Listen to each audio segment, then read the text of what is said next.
दीपोत्सव एक ऐसा त्योहार जो संपूर्ण विश्व के सनातनियों को एक सूत्र में पिरोता है। त्रेता युग में जब भगवान श्री राम 14 वर्ष का वनवास पूरा कर पुनः अयोध्या नगरी लौटे तो समस्त अयोध्या नगरी खुशियों से झूम उठी। नगरवासियों ने संपूर्ण अयोध्या जी को दीपों से सजाया। सरयू नदी के घाटों पर दीपों की पंक्तियां लगाई गईं। साथ ही सरयू जी में दीपदान भी किया गया।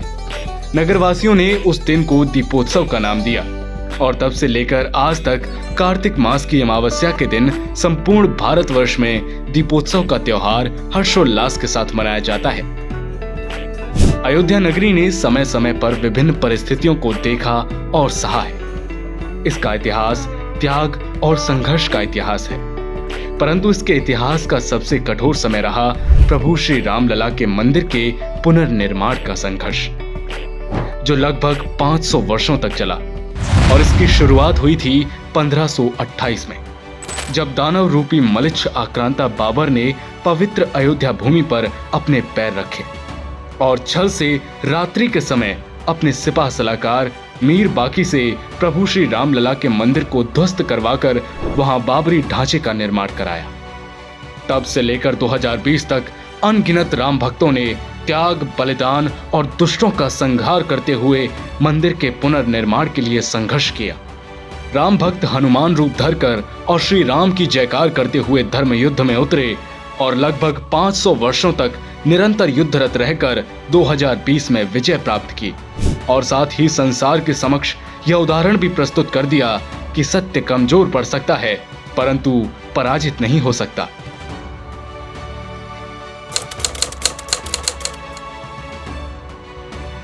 आइए अब आपको बताते हैं कि अयोध्या नगरी के 500 वर्षों का संघर्ष कैसा रहा।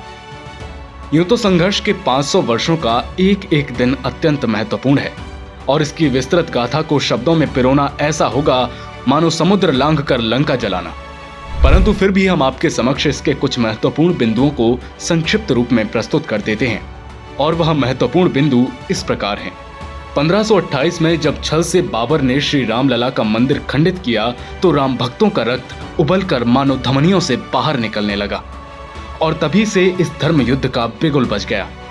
तब से लेकर लगभग 300 वर्षों तक जगह जगह अनगिनत आंदोलन और लड़ाइयां हुई और जब 1853 में सनातनियों ने प्रभु श्री रामलला की जन्मभूमि पर पूजा करनी शुरू की तो बाबर के अनुचरों ने सहसा राम भक्तों पर आक्रमण कर दिया और छोटी छोटी लड़ाइयों ने एक विराट युद्ध का रूप ले लिया और यह लड़ाई निरंतर चलती रही। इसके पश्चात सन 1949 में एक अद्भुत घटना घटी। 22-23 दिसंबर की रात्रि को भगवान रामलला अपने जन्म स्थान पर 51 इंच की प्रतिमा के रूप में प्रकट हुए और इसका प्रमाण स्वयं अब्दुल बरकत नाम का एक मुस्लिम था जो उस समय वहीं चौकीदारी कर रहा था। उसने कोर्ट में जाकर यह कहा कि उसके समक्ष ही प्रभु श्री रामलला का प्राकटीकरण हुआ है। परंतु इतना सब होने के बाद भी मुस्लिम समुदाय के लोग इसका विरोध करते रहे, जिसे देखते हुए राम भक्तों ने इसके लिए कानूनी लड़ाई की शुरुआत की और 1950 में उच्च न्यायालय में पहली बार याचिका दायर की।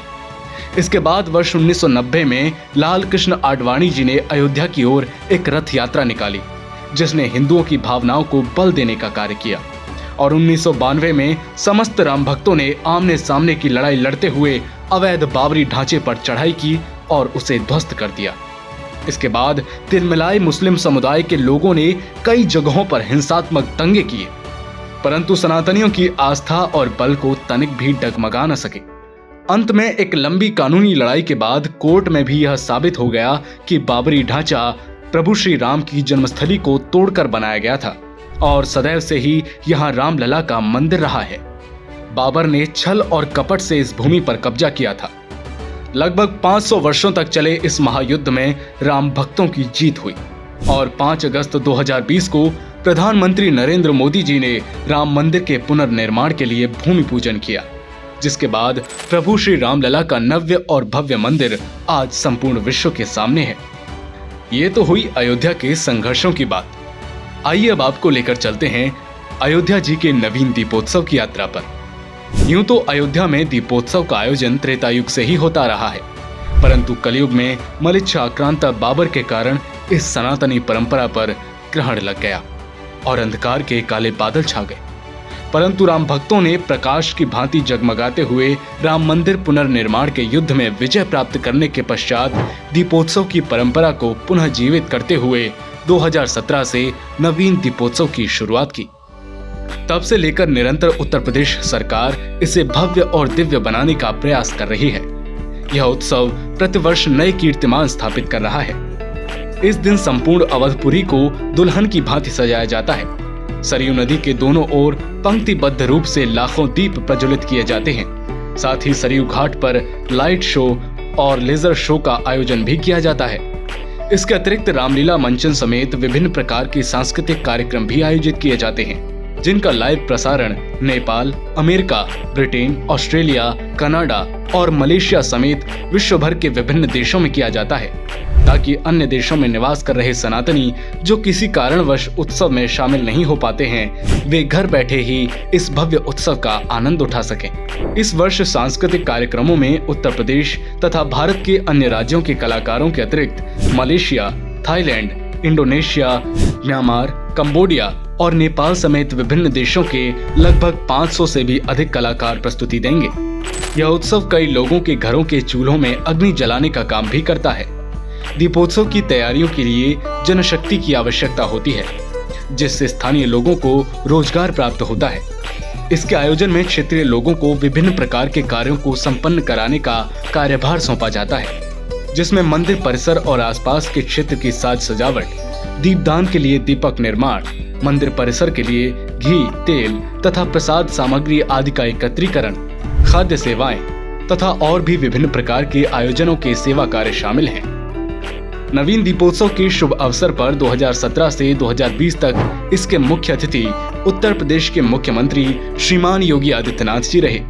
इसके बाद 2021 से भारत के प्रधानमंत्री श्री नरेंद्र मोदी जी इसके मुख्य अतिथि के रूप में कार्यक्रम की अगुवाई करते आ रहे हैं। आइए अब आपको बताते हैं कि दीपोत्सव में प्रतिवर्ष कितने दीप जलाए जाते हैं और कैसे दीपोत्सव प्रतिवर्ष नए विश्व रिकॉर्ड स्थापित कर रहा है। यदि आंकड़ों की बात की जाए तो वर्ष 2017 में दीपोत्सव के समय 2.01 लाख दीप जलाए गए थे, जो एक विश्व रिकॉर्ड बना। वर्ष 2018 में 4.10 लाख दीप जलाए गए, जो कि एक और विश्व रिकॉर्ड बना। वर्ष 2019 में यह संख्या और बढ़ी तथा 6 लाख दीप जलाकर एक और विश्व रिकॉर्ड बनाया गया। वर्ष 2020 के दीपोत्सव में 5,51,000 दीप जलाए गए। वर्ष 2021 के दीपोत्सव में 12 लाख दीप जलाकर एक नया कीर्तिमान स्थापित किया गया।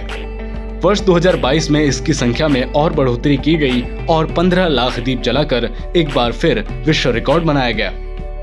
वर्ष 2023 के दीपोत्सव में 22,23,000 दीप जलाए गए, जो एक बड़ा और महत्वपूर्ण विश्व रिकॉर्ड था।